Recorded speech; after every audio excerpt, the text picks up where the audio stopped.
जय हिंद मित्रांनो, बघा आपण आज समाज कल्याण विभाग भरती 2024 साठी गणित व बुद्धिमत्तेची प्रश्नपत्रिका अभ्यासत आहोत। बघा, ही प्रश्नपत्रिका सर्व पदांसाठी उपयुक्त आहे, त्यामुळे जे तुम्ही आहे व्हिडिओ शेवटपर्यंत अभ्यासून घ्या आणि जर नवीन असाल तुम्ही आपल्या चॅनलला अवश्य सबस्क्राइब जे आहे तुम्ही करून घ्या। महत्त्वाची गोष्ट म्हणजे बघा, आपल्या चॅनलवर जे आहे बऱ्याच दिवसापासून तुमच्या पूर्व परीक्षेची तयारी करून घेतली जात आहे। पूर्व परीक्षेची तयारी तर बघा, महत्त्वाची गोष्ट म्हणजे आतापर्यंत आपल्या चॅनलवर बरेचसे मॅथ, रिजनिंग, गणित, बुद्धिमत्ता, मराठी व्याकरण व जीके जीएसटी जे आहेत आपल्या समाज कल्याणासाठी प्रश्नपत्रिका अभ्यासून आपल्या चॅनलवर त्याची प्लेलिस्ट जी आहे तुमच्यासाठी अवेलेबल केली आहे। ते एकदाशी तुम्ही जी प्लेलिस्ट आहे ती एकदाशी तुम्ही पाहून घ्या, म्हणजे तुमचं जे आहे जवळपास 30 ते 40% जे सिलेबस आहे ते तुमचं कव्हर होऊन जाईल आणि उरलेलं जे काय आहे आपलं इंग्रजी व्याकरण सुद्धा आपण जे आहे लवकरच चालू करणार आहोत। इंग्रजी व्याकरणची टेस्ट सिरीज सुद्धा आपल्या चॅनलवर। बघा, महत्त्वाचं म्हणजे शॉर्ट ट्रिक्सनुसार जे आपण आजचे सर्व गणित अभ्यासणार आहोत, त्यामुळे एकदा व्हिडिओ तुम्ही शेवटपर्यंत पाहून घ्या। बघा, पहिला प्रश्न बघा, खालील प्रश्न चिन्हाच्या ठिकाणी कोणती संख्या येईल असा जर तुम्हाला प्रश्न विचारला तर अशा ठिकाणी तुम्हाला काय करायचं आहे। तर मी जे तुम्हाला ट्रिक्स इथे सांगतो ते ट्रिक्स जे आहेत तुम्हाला या ठिकाणी आता वापरायचे आहेत। बघा, जर 27 बघा 34 आणि 2 चा संबंध 1700 आहे, 9 चा 135 चा 1500 आहे, तर 7 व 171 चा संबंध कशाशी असेल असा प्रश्न आहे। तर लक्षात घ्या, सरळ तुम्ही जर 34 ला जर 2 ने भागलं तर आपले 17 येतात, लक्षात घ्या। आता बघा, बे एक बे उरलं किती 1, बे 7 14 आलं किती 17, म्हणजे तर 17 गेला आहे। पुन्हा 135 जास्त तसं घ्या आणि छेदामध्ये 9 घ्या। आता बघा, 9 1 9 उरलं किती 13 तून 9 गेले 4, 9 5 45 आलं किती 15। आपल्याला आता बघा या ठिकाणी सुद्धा अशाच प्रकारे जे काढायचं आहे 161 छेद 7 घ्या। आता बघा 7 1 7 7 2 14, 16 तून 14 गेले उरलं किती 2, 7 3 21 म्हणजेच 23 या ठिकाणी जे हे आपले योग्य आन्सर असणार आहे। पर्याय क्रमांक क लक्षामध्ये घ्या। पुढे बघा, प्रश्न क्रमांक 2 खालील आकृतीत त्रिकोण किती आहेत असा प्रश्न आहे। तर बघा, आपण या आकृतीमध्ये एकूण किती त्रिकोण आहेत ते कसं काढू शकतो तर लक्षामध्ये घ्या। सर्वप्रथम जे आपण ही आकृती जशास तशी या ठिकाणी खाली काढून घेऊ। तर आता बघा, ही आपली आकृती जी आहे जशास तशी आपण काढून घेतलेली आहे, लक्षामध्ये घ्या। ही आकृती जशास तशी। आता बघा, इथं आपल्याला कशा प्रकारच्या इथं ट्रिक वापरावं लागेल। सर्वप्रथम आपण याच्यामध्ये जे आहे सर्वांमध्ये आता त्रिकोण मोजण्यासाठी क्रमांक टाकून घेऊ सर्वप्रथम। आता 1 इथं, 2 इथं, हे 3 या ठिकाणी, 4 या ठिकाणी व 5 या ठिकाणी आपण असे जे आहे अंक टाकून घेऊ। आता बघा, असे जर आपण अंक टाकून घेतले तर आपल्याला असे एकूण लहान त्रिकोण किती भेटले, एकूण असे लहान जर आपल्याला त्रिकोण असे किती विचारले तर आपल्याला असे एकूण लहान त्रिकोण किती भेटले तर 5 भेटले, म्हणून 5 घ्या। आता बघा, या लहान त्रिकोणांमध्ये एकूण 2 त्रिकोण किती आहेत ते लक्षामध्ये घेऊ आपण। बघा, या 1 व 2 असा एक त्रिकोण तयार होतो। पुन्हा बघा, 2 व 3 या दोन्हीचा जे असा एक त्रिकोण तयार होतो आणि पुढे 3 व 4, पुन्हा 3 व 4 असा एक त्रिकोण तयार होतो आणि पुढे बघा असा 1 व 5 असा जो आहे एक त्रिकोण तयार होतो, लक्षामध्ये घ्या। 1 व 5 असे एकूण किती 4 त्रिकोण तयार होतात, लक्षामध्ये घ्या। पुन्हा बघा, आता आणि काय करायला आहे, पुन्हा आणि बघा आणखीन 2 त्रिकोण जे आहे तिथे या ठिकाणी तयार होतात, ते बघा कसे होतात तर लक्षात घ्या। 3 4 व 5 यात हे जे 3 4 5 आहे यात हे 3 हे 4 व 5 हे 3 त्रिकोण मिळून जे आहेत एक त्रिकोण बनतो आणि पुढचा कसा आहे तर बघा ते आहे बघा 1 4 व 5, तर कसा 1 4 व 5 हे असा एक त्रिकोण जे आहे इथं तयार होतो। 1 4 व 5 असा एक इथं त्रिकोण तयार होतो आणि एक म्हणजे आणि शेवटचा असे 2 होतात आणि शेवटचा समजात 1 आणि सर्वात एक म्हणजे ते एक कसा तयार होतो तर ह्या सर्वांनी जे मिळून आहे हा मोठा त्रिकोण जो आहे हा एक कसा तयार होतो।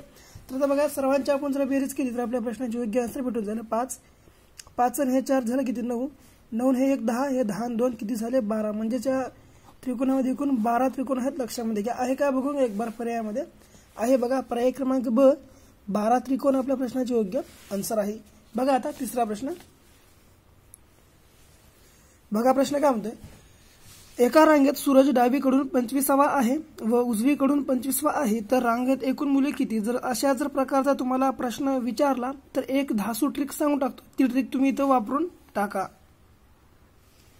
तर बघा ती ट्रिक काय आहे, सरळ 25-25 जी आहे ना, या 25-25 ची तुम्ही सरळ बेरीज करा. जर 25-25 जर आपण 25 प्लस जर आपण 25 केले तर आले किती बघा, एकूण 50 आले. जर 50 सरळ असा प्रश्न विचारला, सरळ 2 अंकांची बेरीज करायची आणि त्याच्यातून एक जर आपण मायनस केला, आलं किती 49. म्हणून आपल्या प्रश्नाचे योग्य आन्सर किती असणार आहे, तर 49 मूल्य या ठिकाणी आपल्या प्रश्नाचे योग्य आन्सर असणार आहे.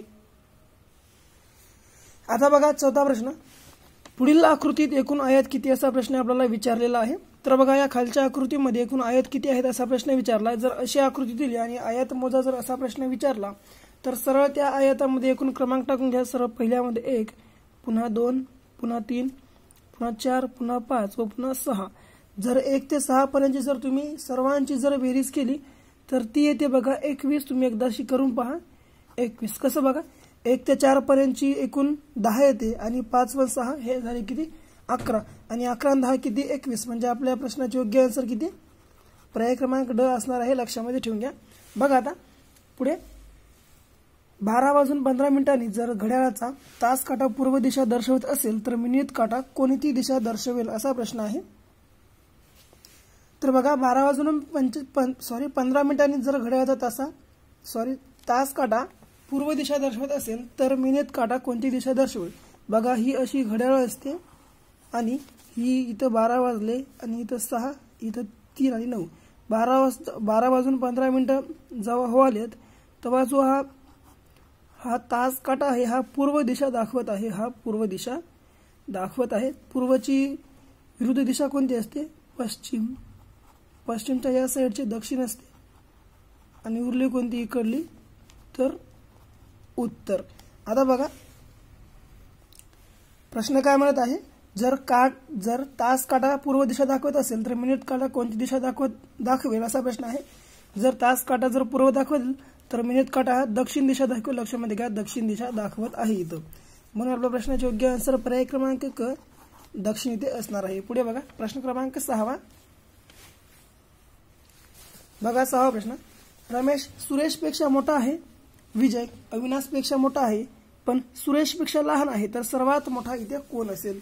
तर बघा रमेश जो आहे हा सुरेशपेक्षा मोठा आहे म्हणून आपण रमेश सर्वप्रथम इथे लिहून घेऊ, रमेश असं लिहून घेऊ आणि रमेशच्या खाली आपण सुरेश लिहून घेऊ. कारण बघा सुरेशपेक्षा रमेश हा मोठा आहे, सुरेशपेक्षा रमेश हा मोठा आहे. पुढे बघा इथं काय म्हणलंय, मोठा आहे. विजय हा अविनाशपेक्षा मोठा आहे परंतु सुरेशपेक्षा लहान आहे. तर बघा जो हा विजय आहे हा अविनाशपेक्षा मोठा आहे पण सुरेशपेक्षा लहान आहे. तर सुरेशपेक्षा लहान कोण आहे, विजय. आणि पुढे विजयपेक्षा लहान कोण आहे तर अविनाश. म्हणून विजयच्या खाली आपण एकदा अविनाश घेऊन टाकू. आता बघा पुढे लहान आहे तर सर्वात मोठा कोण आहे इथं, तर बघा सर्वात मोठा सर्वांवरती कोण आहे तर रमेश आहे. म्हणून आपल्या प्रश्नाचे योग्य आन्सर काय आहे, इथं रमेश असणार आहे. पर्याय क्रमांक अ प्रश्नाचे आपल्या योग्य इथं आन्सर असणार आहे. पुढे बघा 7. बघा 1 वर्षी महाराष्ट्र दिन बुधवारी आला असल्यास त्याच वर्षातील स्वातंत्र्य दिन कोणत्या वारी येईल असा प्रश्न आहे. तर बघा एका वर्षी ज्यावेळेस महाराष्ट्र दिवस बुधवारी आलाय तर तेच जे आहे त्या वर्षातील स्वातंत्र्य दिन कोणत्या वारी येईल असा प्रश्न तुम्हाला विचारलेला आहे. तर बघा महाराष्ट्र दिवस हा मुख्यत्वे म्हणजे 1 मे या दिवशी असतो. 1 मे. तर बघा 1 मे रोजी कोणता वार होता, बुधवार होता. बुधवार हा वार होता. तर लक्षात घ्या. तर आपल्याला स्वातंत्र्य दिवस विचारला, स्वातंत्र्य दिवस हा 15 ऑगस्टला असतो. लक्षात घ्या 15 ऑगस्ट. तर आपल्याला 15 ऑगस्टचा वार जो आहे तो काढायचा आहे. तर बघा आपल्याला 15 ऑगस्टचा वार काढण्यासाठी एकूण सर्व दिवस जे आहेत ते मल्टिपल करून घ्यावे लागतात.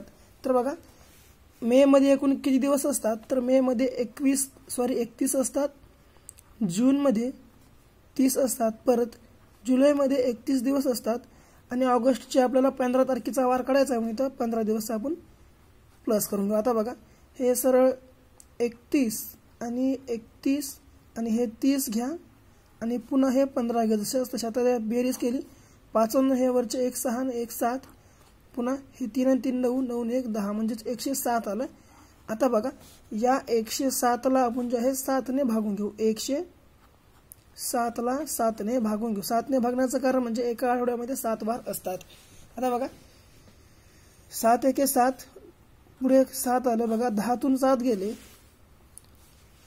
उरले किती 3 आणि 3 हे दशांश तसं आणि हे वरचं 7 खाली दशांश तसं घ्या. आता बघा 7 एके 7 7 2 14 7 त्रिक 21 7 चोक 28 आणि 7 5 35 7 5 35 म्हणून 5 वर आलं एकूण 35 किती आलं खाली आलं. तर 37 मधून 35 गेले उरले किती 2. तर बघा आपल्याला इथं आपल्याला उत्तराची काहीही आवश्यकता नाही. नाहीतर तुम्ही 15 दिवस समोर वार काढून तुमचा इथं प्रश्न चुकणार आहे. 15 दिवस समोरचा काढला आपल्याला इथं बाकी किती मिळत आहे ते लक्षामध्ये घ्यायचं आहे. बाकी तर बाकी एकूण 2 मिळत आहे म्हणून आपल्याला इथं 2 वार जे आहे समोर जायचं 2 वार इथं समोर जायचं आहे. तर आता कोणता वार आहे जर आता बुधवार आहे तर गुरुवार आणि 2 दिवस म्हणजेच गुरुवार आणि शुक्रवार म्हणजेच आपल्या प्रश्नाचे योग्य उत्तर कोणतं असणार आहे पर्याय क्रमांक अ. जर 1 मे रोजी जर बुधवार असेल तर 15 ऑगस्ट या दिवशी जे आहे त्याच वर्षामध्ये शुक्रवार हे असणार आहे. तुम्हाला लक्षामध्ये ठेवायचं आहे. बघा शेवटचा प्रश्न खालील प्रश्नचिन्हाच्या ठिकाणी कोणती संख्या येईल असा प्रश्न आहे. तर बघा इथं आकृती विचारलेली आहे. तर बघा खालील प्रश्नचिन्हाच्या ठिकाणी कोणती आकृती येईल. तर बघा या प्रश्नाचे जे योग्य आन्सर आहे तुम्हाला सर्वांना आपल्या कमेंट बॉक्समध्ये पिन करायचं आहे. आणि जर तुम्हाला आपला व्हिडिओ आवडला असेल तर आपल्या व्हिडिओला लाईक आणि शेअर आणि आपल्या चॅनलला सबस्क्राईब करायला तुम्ही विसरू नका. परत भेटू अशा ठिकाणी व्हिडिओ सोबत. तोपर्यंत पाहत राहा आपलं आवडतं YouTube चॅनल. धन्यवाद.